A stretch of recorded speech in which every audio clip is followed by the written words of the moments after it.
Speaking of preseason action, the Falcons opened the preseason with a 27-7 loss to the Broncos on Friday.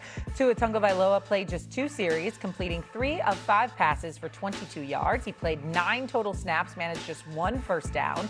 Tua remains in the competition with Michael Penix Jr. for the starting quarterback job, but of course Penix has yet to be cleared for full practice because he's dealing with an injury.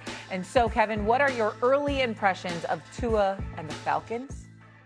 I like the uniforms. I like those red uniforms. They're sweet, right? That's it. Yeah, that's the only nice thing I'm going to say about the Atlanta Falcons for the next 90 seconds. We knew what this quarterback competition was going to look like. It was going to look like interceptions, dropped snaps, bad operation. I mean, even the stuff Tua was talking about it after the game about how just, you're talking about play calling, getting this stuff in, stuff that veterans are supposed to do, they couldn't even do that effectively. The point of bringing in a Tua so everything goes smoothly, it didn't look like that over the weekend. This reads to me, even though they have talent, this looked like a team that's going to be in the Arch Manning sweepstakes, the Darian Mensah, CJ Carr, John Mateer type of sweepstakes in a couple of months. This is a very bad football team. I would almost call it an eye candy tank when you consider they've got Bijan Robinson, they've got Drake London, they've got offensive linemen who can play. They've got guys, A.J. Terrell. It's just not going to come together for any meaningful amount of wins. It's not. Kevin Stefanski's a very good coach. I think he's the guy there, but this is going to be a total nightmare. Myron? Yeah. I hope Tua is renting and didn't buy anything down there because this is not going to go well, I think, for him. I don't think he'll be around that long, and I agree. Kevin Stefanski is smart enough to know what he has in both of those quarterbacks, and he has to be looking to 2027. I just think this is going to be a disastrous season for the Falcons, and that's too bad because they have some pieces. They obviously have some weapons, but Tua, and the way he talked after the game, he just sounded like a guy who lacks confidence. Michael Penix Jr. coming off the injury. This could be an historic low for the Falcons until they bounce back with their next quarterback next year. Yeah, the note that I had from preseason game 1 was sloppy. Yeah. Everything was sloppy. I don't think we're all that surprised that this is a team that we don't have tremendous expectations for. I did expect more out of Tua. Maybe preseason week 2 will go better. He's going to be the opening day starter, barring something out so ridiculous. I've said he's got to like Halloween to prove that he's going to be the guy for the reindeer, or Michael Penix will get onto the field.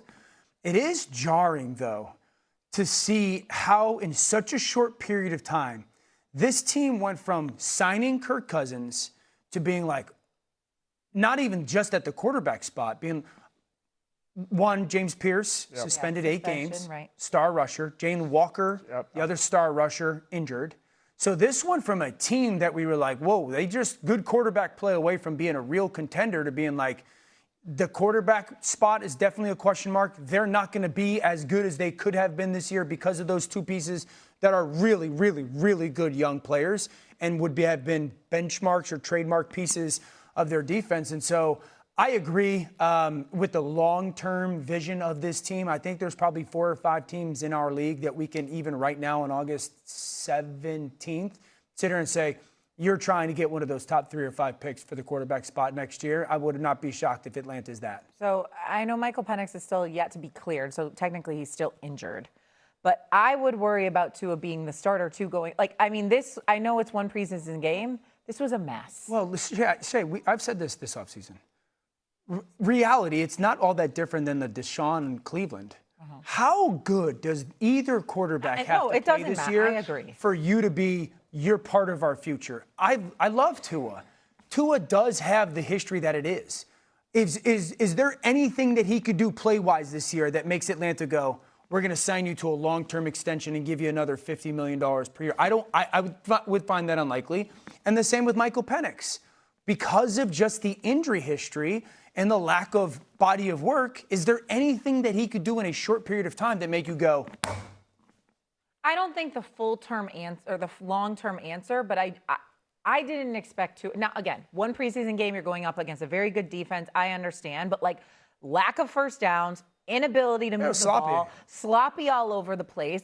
I did not expect it to look that messy. And again, it's a really small sample size. But I would worry about Tua being the starter for the entire season. I know there's an injury history. Right. I got that. Matt Ryan and Kevin Stefanski both have to be like, No, we're going to go find our guy at some point. They get our it. guy. They're too smart to not Yeah, know. Right. they're going to have to. Okay, coming up here, which Opposite reaction. How about a loser? Yeah, just sloppy out of Tua in this Falcons offense early. One, the not wanting to throw the ball downfield. Two, the fumbled snap in the shotgun. The protection wasn't great. So you walk away, and obviously he's got the lead in this quarterback competition in part because of the lack of health out of Michael Penix. And you wanted to go out there and have a good start at least.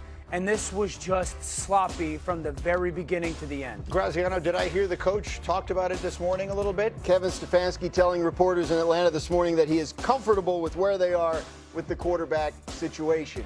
Now, he spent the last 6 years in Cleveland, so probably doesn't have much the of a standards choice. are. But yeah. So, Nick, he's comfortable. Are you? No, I'm not comfortable. They cleared out their front office and new coaching staff. I think that this organization looks like they're building to the future, which is confusing because they have so much talent. They've spent so much money to get the talent that they have there. But I don't think that they believe their long-term quarterback is in the building right now. That's fake. That's fine. But they got to have somebody passable because they're just too good to not. By passable, I don't mean that as a. I can hear him making Tua fun of me. should be better than this, right? But again, it's preseason week 1. I get it. Right. It was sloppy. He could come out in week 2 and look like the Tua that we've seen for most of his career. But we don't have to sugarcoat the situation. I've said this many times this year. You get till November. And then if it's not, you're proving to be a really good player once again by November, we're going to somebody else. That's just the reality of the league. And just so everyone's clear on where this stands, Michael Penix has still not been cleared for 11-on-11 work. So there really is no competition right now between him and Tua because Penix isn't healthy enough to play. So right now, it looks like Tua starts week 1. Michael Penix might not get 11-on-11 work before the season begins. Yeah. Unlikely, I would imagine. And so now you're going into the season probably with Tua as the starting quarterback. And if you have to make a move, you would be turning to a guy that hadn't played tackle football since the injury. Yeah, they're both going to get opportunities at some point this season. More than likely. I think that you would look at Penix and have higher expectations for a long-term solution there. He's obviously a much younger guy. Of course, he has the injury history, but he has the strong arm that I think Tua gets criticized for not having. So if there's hope in Atlanta right now, I think it's around Penix coming back and being healthy and having gotten better. 8 wins won that division a year ago, so you never know. Yeah. All right, for our last winner or loser, Greeny, who was your winner this weekend? Well, I'm glad you asked. Somehow we've managed to come an hour and 6 minutes and not mention Cade Klubnik. Oh, right. Got the surprise start for the New York Jets. And Dan Orlovsky, I thought he looked pretty good. He was finding Garrett Wilson, that's Mason Taylor, the young tight end, one of the 2 good young tight ends they should have. Kenyon Sadiq is hurt. There's Garrett Wilson going up and making a tough times catch have we in seen traffic. that? Yeah. Cade Klubnik looked pretty good. Greeny, I agree. I thought he was really good in the movement, good versus certain pressures and blitzes. Really impressive on third downs.